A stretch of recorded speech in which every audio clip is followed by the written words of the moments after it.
I'm here with Jillian Manus, and I was when I was going to do an interview with her, and I was doing some research. I came across to her stories, which really inspired me, and I asked her to share those experiences a little bit on how she overcame, and so that it inspires us a little bit.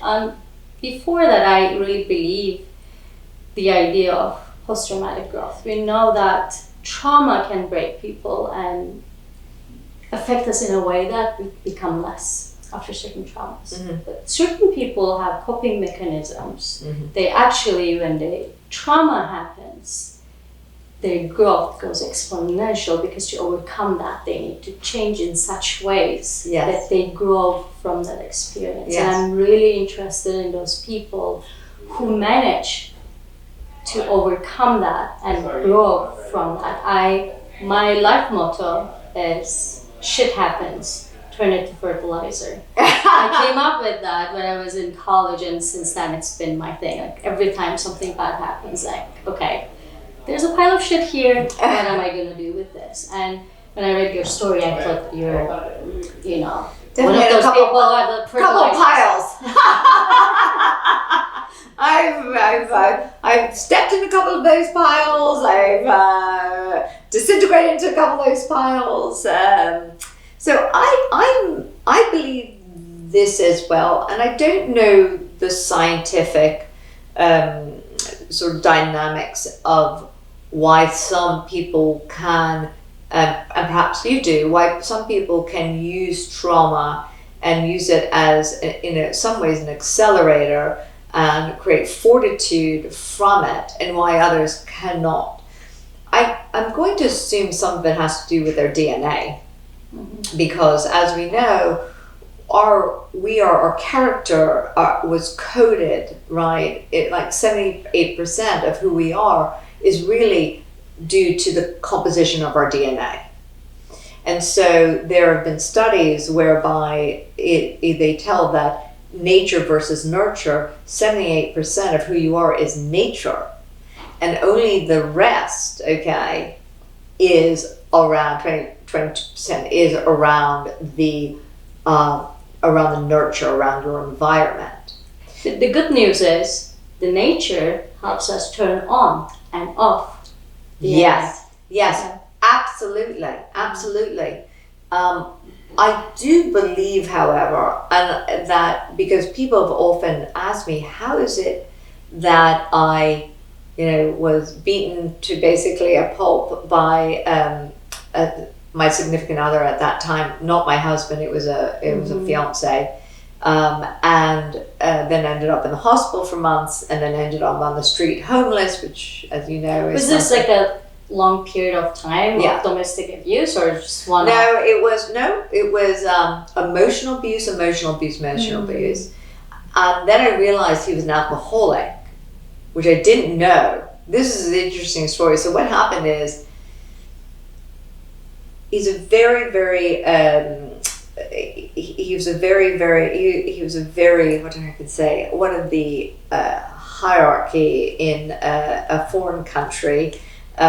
He was a baron, and we had a staff, and one morning the orange juice got put on the table. I kid you, this is exactly how I found out. Got put on the table, his orange juice got switched with my orange juice, and my orange juice got switched with his, and so I took a big gulp of my orange juice, and it was pure vodka. And only then did I realize that the reason he was so quick on the switch in terms of his temper was because he was an alcoholic. Because he started drinking early in the morning, and then I started to see it. And then I started to distance myself. But then because I realized and I called him on it, he snapped. And he became very, very drunk. And so much so that he wanted to prove to me how drunk he was. And he could become, because yes, he was owning the fact that he was an alcoholic. It was horrible. And he went into this incredible rage and ended up in 1,000 little bloody pieces. But when I then left the hospital, and for those of people who know what happened is I left the hospital months later and I went into the streets of New York City and I became homeless because I was broken into so many pieces. I didn't even know who I was. I didn't know who I was. I was so humiliated and stripped of every single piece of confidence and comfort. I didn't know how to comfort myself. I didn't really know how to talk. I didn't talk for 6 months. People thought I was mute in these homeless shelters. I was in 16 homeless shelters. And I didn't have a place in the world where I fit into because I didn't even know who I was at that point. I was humiliated and everything was robbed. And when you're broken that much, and I'm not talking about just my physical body, but when your spirit and everything you knew about yourself, you're questioning, that is trauma that I believe is the most valuable. And I'll tell you why, because I truly believe that if you're broken to a million pieces, completely broken, you then reassemble. But if only you allow yourself to break off a bit, and then you're not aware or you don't want to confront the fact that you are broken, that you have had trauma in your life, you've experienced a traumatic experience, you're never able to let the rest of your body sort of break open and reassemble. And so the fact, I think that my traumatic growth, post-traumatic growth, is because I was completely leveled. Because I had nothing. I had in my head, he took all my possessions, he took my money, he took my furniture, he took everything. I found out later that he actually created a bonfire on one of the house lawns of all my possessions. I had nothing. And I know I had money somewhere, okay, because not all my money was locked up in Switzerland. But it didn't matter because I didn't have myself. So who knew? I even used a different name because my name didn't even belong to me because I didn't belong to me. So you break into a million pieces and then you reassemble yourself. And the way I reassemble myself is that the 16th shelter I was working in had a soup kitchen. And I started to see that the soup kitchen was very inefficient. And all this food was ending up on the floor. And there were so many mouths to feed. And so what gave me my voice and my confidence back was purpose.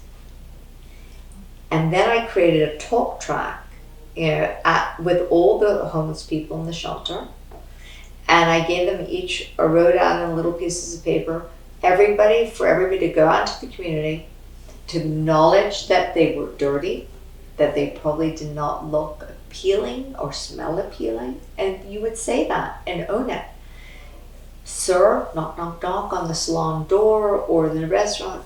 I know, and I'm going to stand back, I know I probably don't look, but I do feel, and I have this whole talk track, and if you have anything that's wasted, any food, if people have left clothing behind, if you have anything wasted, of waste, I would appreciate you give it, you just put it into a bag, and we would leave a shopping bag. We would collect these shopping bags, and we would leave them at the door for people to just put in whatever they wanted. They didn't have to touch us, they didn't have to go near us. And they'd leave it. And then we bring it back to the shelters. We all collect. Every single of those people who worked and was on my team, because I created like a team, they all started to find themselves. They all started to feel good about themselves because they had purpose, and because they knew that they could do something.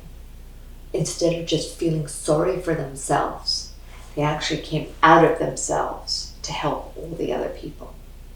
And that's really where trauma, I believe, is growth. That's where the healing part comes from. It's coming out of yourself and realizing that you have purpose and that you can be of help to others. And if you can help others, you can heal yourself.